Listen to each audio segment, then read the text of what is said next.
kita punya target 1 juta orang. Kita mohon Tun selamatkan negara ni.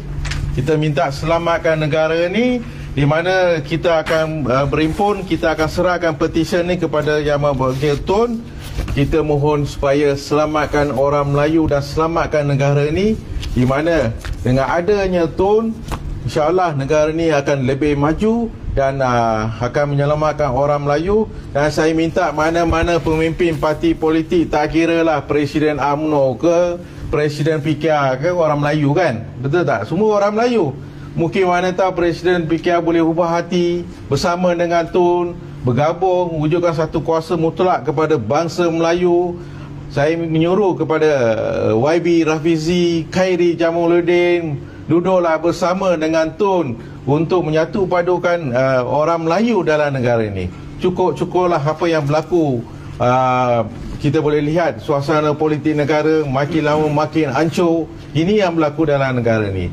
Jadi sekiranya kuasa mutlak orang Melayu diancam, terjejas, satu peringkat negara ini akan huru-hara. Apa yang diusahakan oleh Tun, memang ada segelintir bangsa lain pun sokong supaya kita kekalkan kuasa kepada orang Melayu. Ini yang mereka minta. Kalau kuasa Melayu hilang, satu peringkat rakyat akan turun ke jalan, akan buat satu pemberontakan besar-besaran. Ini yang kita khawatir hari ini. Kita bukan nak jatuhkan kerajaan Madani ke, tidak. Jadi kita nak menyatu padukan orang Melayu. Jadi harap rakyat di seluruh Malaysia, khususnya orang Melayu Bumiputera, jom kita bersama-sama, kita tandatangani petisyen yang kita wujudkan. Kita akan share melalui email, WhatsApp, Telegram, Facebook dan sebagainya, TikTok dan sebagainya. Marilah kita sama-sama sokong Yang Maha Tun M, yang wujudkan payung besar untuk menyelamatkan orang Melayu. Bukan menyelamatkan orang Melayu aja, menyelamatkan negara juga sekali.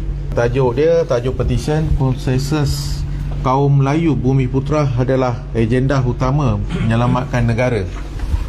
Yang pertama, petisyen untuk mendesak keseluruhan ahli-ahli parlimen dan pemimpin politik orang-orang Melayu dan kepimpinan ahli-ahli politik kaum Bumiputera untuk ke arah penyelesaian masalah kepimpinan negara dan menyokong gerakan payung besar.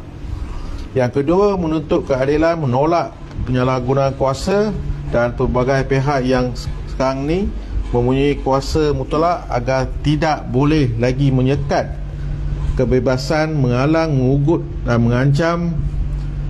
Baru-baru ni saya pun terima ugutan lah dari beberapa pihak melibatkan syarikat GSC, mengancam serta kepentingan bersuara hak kewarganegaraan dan bangsa Melayu.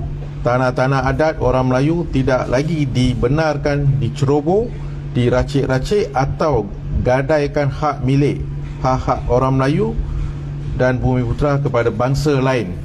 Ketiga, mengalahkan seluruh rakyat Malaysia, menolak ketindisan dan membohongi rakyat oleh pemimpin-pemimpin politik kerajaan terhadap dasar-dasar utama dan kerangka yang sudah ada. Keempat, menyuruh semua bangsa Melayu tanpa fahaman politik akan sedarnya kita akan kehilangan kuasa mutlak terhadap bentuk perjuangan hak-hak orang Melayu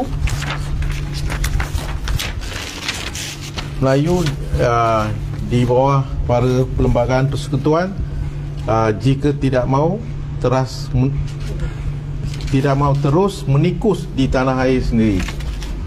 Kelima, tingkatkan kuasa otonomi ekonomi serta perluaskan ekonomi Bumiputera kepada lebih paras tinggi dengan wujudkan lebih terbuka kawasan-kawasan penempatan usahawan perniagaan di bandar-bandar yang dimonopoli oleh bangsa peniaga-peniaga dan peniaga bangsa lain.